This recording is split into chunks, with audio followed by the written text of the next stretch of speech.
এক নিরীহ পরিবারের উপর নেমে এলো এক প্রভাবশালী পরিবারের বর্বরোচিত আক্রমণ। এমনই অভিযোগ এবং জানা গেছে যে এই আক্রমণের ঘটনাকে কেন্দ্র করে উত্তেজনা সিধাই থানাধীন সাতডুবিয়া গ্রামের উত্তর চেচুরিয়াতে ভিন জাতির ছেলেকে বিয়ে করানোর অপরাধে মা এবং তার ছেলের বউকে লাঠিসোঁটা দিয়ে ব্যাপকভাবে মারধরের অভিযোগ উঠেছে প্রতিবেশীদের বিরুদ্ধে। থানায় লিখিত অভিযোগ দায়ের করার পরেও পুলিশি নিষ্ক্রিয়তার অভিযোগে ক্ষোভে ফুঁসছে আক্রান্ত পরিবার। ঘটনার বিবরণীতে জানা গেছে গত 14 মে বৃহস্পতিবার সন্ধ্যায় সাতডুবিয়া গ্রামের উত্তর চেচুরিয়ার বাসিন্দা পুতুল সরকারের বাড়ির সামনে চড়াও হয় প্রতিবেশী সচল সরকার এবং তার পরিবারের সদস্যরা।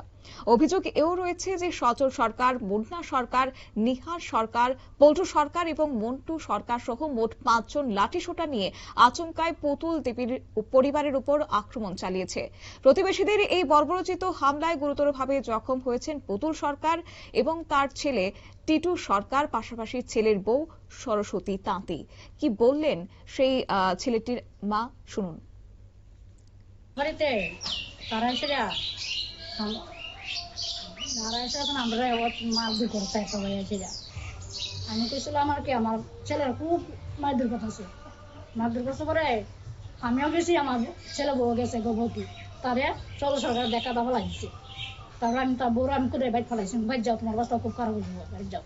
তারপরে আমি খুব চেষ্টা করতেছি বাঁচানোর তারে, আমারে তারা আমার জোর করে আমার শুদ্ধ আমার তারা তারা মিললা তারা 5 জনের বেশি মাছ আমার। কি কারণে মারধর করছেন? তারা মাধ্যমে হয়তো আমরা ওই ছেলে ওই অন্য জাতি আনছি লেগে কেরা আমরা আনছি আইনা পরিবারে কেরা ঢুকাইছি এই জন্য আর কি। আচ্ছা, যারা মারধর করছে আপনাদের প্রতিবেশী, হ্যাঁ, তাদের নামগুলি কোন কারা কারা? তারা হইছে প্রথম হইলো সদর সরকার, তা ওই কুশলা দেয়াইছে বেশি দেয়া।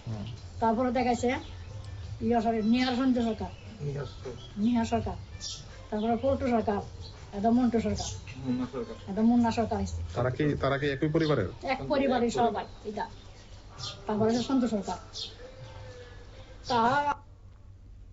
আক্রান্ত পরিবারের অভিযোগ, এই ঘটনার পর তারা যখন সিধাই থানায় ন্যায় বিচারের আশায় লিখিত অভিযোগ দায়ের করতে যান, তখন অভিযুক্তরা আরো বেপরোয়া হয়ে ওঠে। থানায় মামলা করার অপরাধে বাড়িতে এসে ছেলের বউ সরস্বতী তাঁতিকে সরাসরি হুমকি ও শাসিয়ে যায় অভিযুক্ত প্রভাবশালীরা। সবচেয়ে চাঞ্চল্যকর বিষয় হলো, ঘটনার পর বেশ কয়েকদিন কেটে গেলেও এবং থানায় স্পষ্ট লিখিত অভিযোগ জমা পড়ার পরেও সিধাই থানার পুলিশ নাকি অভিযুক্তদের বিরুদ্ধে কোনো পদক্ষেপই গ্রহণ করছে না। পুলিশের এই রহস্যজনক নীরবতা এবং তালবাহানা নিয়ে এখন উঠছে একাধিক প্রশ্ন। তবে কি প্রভাবশালীদের ভয়েই পিছু হটছে প্রশাসন, নাকি পর্দার আড়ালে রয়েছে অন্য কোনো সমীকরণ? আক্রান্ত এবং নির্যাতিতা পরিবারটির এখন চরম আতঙ্কের মধ্য দিয়ে তারা দিন কাটাচ্ছেন। একদিকে প্রভাবশালীদের হুমকি, অন্যদিকে পুলিশের নিষ্ক্রিয়তা। এই দুইয়ের জাঁতাকলে পিষ্ট হয়ে এখন প্রশাসনের উচ্চপদস্থ কর্তাদের হস্তক্ষেপের দাবি জানিয়েছে পুতুল সরকার এবং তার পরিবার।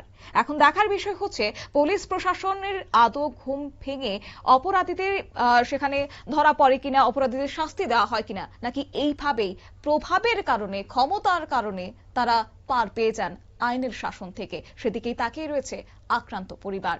সংবাদ আপাতত এই পর্যন্তই। পরবর্তী আপডেটের জন্য চোখ রাখুন শুধুমাত্র নিউজ ভ্যানগার্ডের পর্দায়। নমস্কার।